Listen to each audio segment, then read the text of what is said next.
செந்தில் பாலாஜி மேல 10 ரூபாய் பாட்டிலுக்கு வாங்குறாரு, ஊழல் குற்றச்சாட்டு நீங்க வைங்க, அது நீதிமன்றத்துல விசாரணை இருக்கு, அதை வரவேற்கலாம். நான் என்ன கேக்குறேன்னா, திமுக காரங்க யாருன்னா கூட்டத்துல தள்ளி விட்டாங்களா, இல்ல அங்க குடிக்கிற தண்ணியில எதனா விஷத்தை கலந்தாங்களா? கொஞ்சம் கூட கட்டுக்கடங்காத கூட்டம், சொல் பேச்சு கேளாத கூட்டம். நான் கிட்டத்தட்ட ஒரு 20 நாளா 25 நாளா இதை சொல்லிக்கிட்டு இருக்கிறேன். தள்ளுமுள்ளு நடக்குது, ஸ்டாம்பீட் நடக்கிறதுக்கு வாய்ப்பு இருக்குன்னு என்னோட பதிவுகள் முன்னாடி எடுத்து போய் பாத்தீங்கன்னா தெரியும். ஒரு திருவிழா எடுத்துக்கோங்க, ஒரு கோயில் திருவிழா. கட்டுக்கடங்காத கூட்டம் வந்ததுன்னா அங்க தள்ளுமுள்ள ஸ்டாம்பீட் நடக்குமா நடக்காதா? இது பேசிக் காமன் சென்ஸ். இதுக்கு அரசியல் ரீதியா பெரிய காரணங்கள், அரசியல் ரீதியா இதற்கு பின்னடைவு இருக்குமா, அதெல்லாம் அப்புறம். ஃபர்ஸ்ட் உங்களுக்கு படிப்பறிவு எங்க போச்சு? உங்களுக்கு கொஞ்சமாச்சு சிந்தனை இருக்கணும். ஒரு சந்தில இல்ல ஒரு ரோடு, அது சின்ன ரோடு பெரிய ரோடு, அப்புறம் இந்த ரோட்ல எவ்வளவு பேர் தாங்கலாம்? போற இடம்லாம் கூட ஒரு 7000 பேரை கூட கூட்டு போறது, அதுக்கப்புறம் அந்த முனையில ஒரு 5000 பேர் சேர்த்துக்கிறது, ஆல்ரெடி 7 மணி நேரம் இல்ல ஒரு 6 மணி நேரம் ஒரு 20,000 பேரை காக்க வைக்கிறது. இப்படி எல்லாம் நீங்க செஞ்சீங்கன்னா, இது திருச்சியிலேயே இது நடந்தது, திருச்சியிலேயே இது பதிவு பண்ணோம். மயக்காட்சி விழுறது தானே, அது நம்ம கட்சியில சாதாரணம் தானே, இவங்க சாதாரணம் எடுத்தாங்க.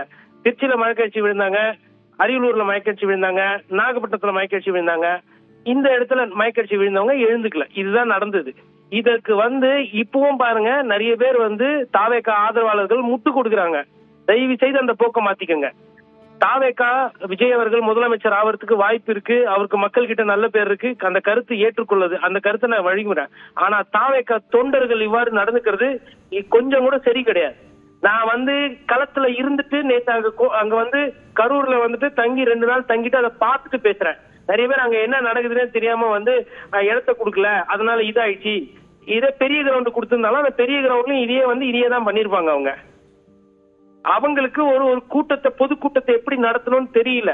பொதுக்கூட்டத்துல மக்களை எவ்வாறு குடிக்க தண்ணி வைக்கலங்க. ஒரு 7 மணி நேரம் 6 மணி நேரம் இருக்கிறாங்கன்னா குடிக்க தண்ணி எங்க?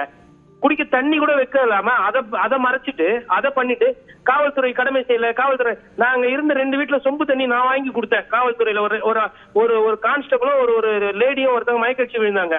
செந்தில் பாலாஜி மேல 10 ரூபாய் பாட்டிலுக்கு வாங்குறாரு, ஊழல் குற்றச்சாட்டு நீங்க வைங்க, அது நீதிமன்றத்துல விசாரணை இருக்கு, அதை வரவேற்கலாம். நான் என்ன கேக்குறேன்னா, திமுக காரங்க யாருன்னா கூட்டத்துல தள்ளி விட்டாங்களா, இல்ல அங்க குடிக்கிற தண்ணியில எதனா விஷத்தை கலந்தாங்களா?